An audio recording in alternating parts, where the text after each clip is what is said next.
Γεια σας, γεια σας! Τι θα λέγατε σήμερα να φτιάξουμε σάλτσα ντομάτας? Είναι η κατάλληλη εποχή, Αύγουστος, Σεπτέμβριος, χωρίς συντηρητικά. Θα τις βάλουμε σε βάζες, να έχουμε για το χειμώνα. Λοιπόν, μην ξεχνάτε να κάνετε κοινοποιήσεις στα βίντεο μας, να κάνετε γραφούλα στο κανάλι μας. Οτιδήποτε χρειάζεται μπορείτε να δείτε στην ομάδα μας Μαγειρικές Απολαύσεις στο Facebook. Και τώρα πάμε να σας δείξω την πιο νόστιμη και φανταστική σάλτσα. Λοιπόν, έχω ντομάτες διάφορες, όσο επιτοπλίστων πομοντόρια. Έτσι, η διαδικασία είναι εύκολη, κόβουμε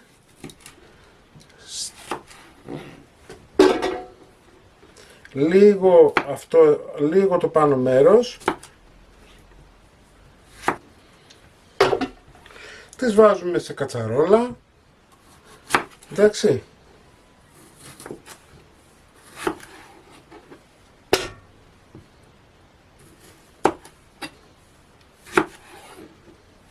Λοιπόν, 20 κιλά ντομάτες, τις έχω βάλει, εφόσον τις έχουμε πλύνει, τις κόψαμε όπως βλέπετε στις κατσαρόλες.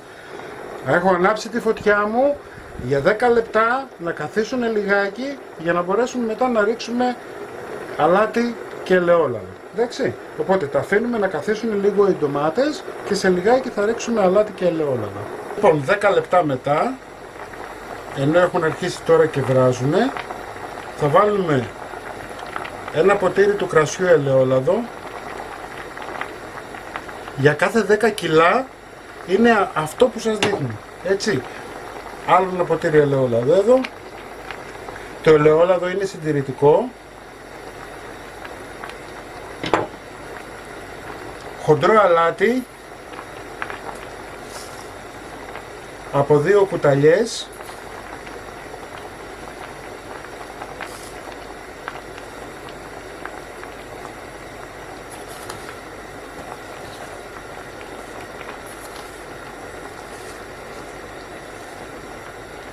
Και τώρα θα τα αφήσετε τουλάχιστον για 25 με 30 λεπτά να βράσουν καλά για να μπορέσουμε να πολτοποιήσουμε. Λοιπόν, μισή ώρα μετά, όπως βλέπετε έχουν σχεδόν βράσει, έτσι. Σκοπός μας δεν είναι όμως να βράσει, είναι να φύγει η υγρασία. Λοιπόν, με μία ράβδο, έτσι, είτε με μιξεράκι, είτε ό,τι έχετε στο σπίτι. Πάμε να πολτοποιήσουμε.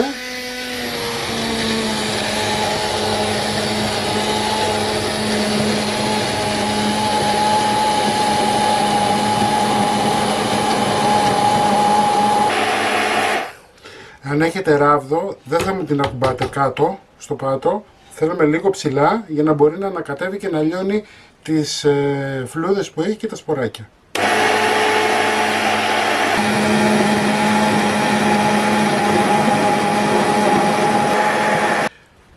Λοιπόν, πολτοποιηθήκανε, εντάξει. Τώρα, εάν δεν θέλετε να σουρώσετε και να μείνουν τα σποράκια μέσα, συνεχίζετε το βράσιμο να φύγει πολύ υγρασία. Εγώ θα τα περάσω και από σίτα, γιατί δεν θέλω να έχει σποράκια. Να ξέρετε ότι όταν έχει σποράκια μειώνεται κατά πολύ ο χρόνος συντήρησης της ντομάτας μας. Έτσι, οπότε πάμε να σας δείξω πώς θα κάνουμε με τη σίτα, θα βγάλουμε τα σποράκια. Λοιπόν, πάμε να ξεκινήσουμε σιγά σιγά. Θα παίρνετε μερικές κουτάλες από την σάλτσα μας. Έτσι, μην βάζετε πολύ, εάν βάλετε πολύ δεν θα σας βγαίνει πιο εύκολα, δεν θα σας βγαίνουν πιο εύκολα τα σποράκια. Ενώ έτσι όπως ενώ αν το βάζετε έτσι λίγο, δηλαδή 3, 4, 5 κουτάλες, θα πάτε μια χαρά. Τα τελειώνετε δηλαδή πολύ γρήγορα, αυτό εννοώ.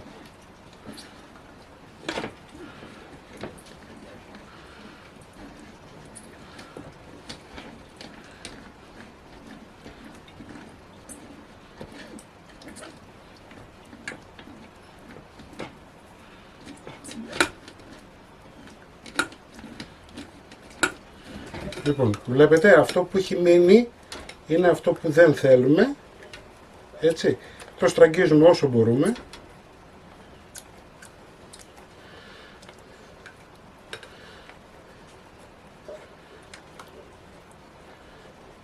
Αυτά είναι τα τσόφλια που δεν χρειαζόμαστε, εντάξει, τα πετάμε και συνεχίζω εγώ τώρα να κάνω όλη τη σάλτσα μου. Περάσαμε τις ντομάτες μας από το κόσκινο, έτσι, δεν έχει πλέον καθόλου σποράκια ή φλούδες.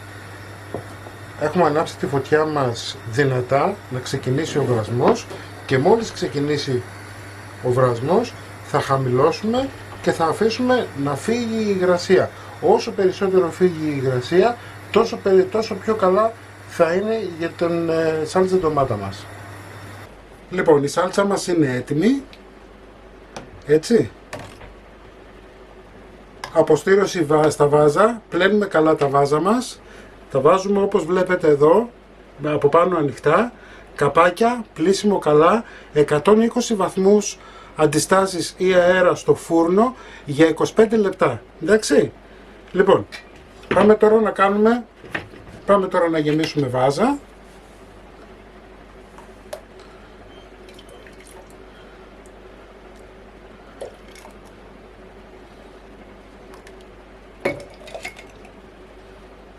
Εγώ έχω βράσει πάρα πολύ τη σάλτσα. Μπορείτε να μην την βράσετε τόσο πολύ, να την αφήσετε και πιο λίγο. Έτσι είναι στην δική σας την κρίση. Λοιπόν, βάλαμε τη σάλτσα μας. Θα βάλουμε ελαιόλαδο από πάνω. Να καλύψουμε. Θα πάρουμε ένα καπάκι. Καθαρίζουμε λίγο το στόμι από πάνω και σφίγγουμε. Είμαστε έτοιμοι. Αυτό τώρα όταν κρυώσει,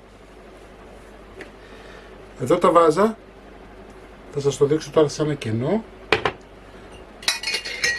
Καλό είναι να επιλέγετε καπάκια τέτοια, βλέπετε έχει εδώ, το βλέπετε.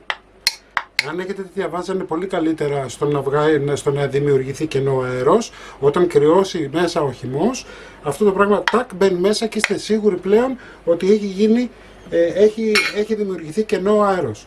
Λοιπόν, μην ξεχνάτε να κάνετε κοινοποίησεις στα βίντεο μας, να κάνετε γραφούλες στο κανάλι μας.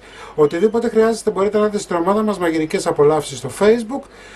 Και εμείς θα τα πούμε με ένα επόμενο βίντεο. Γεια και χαρά σας!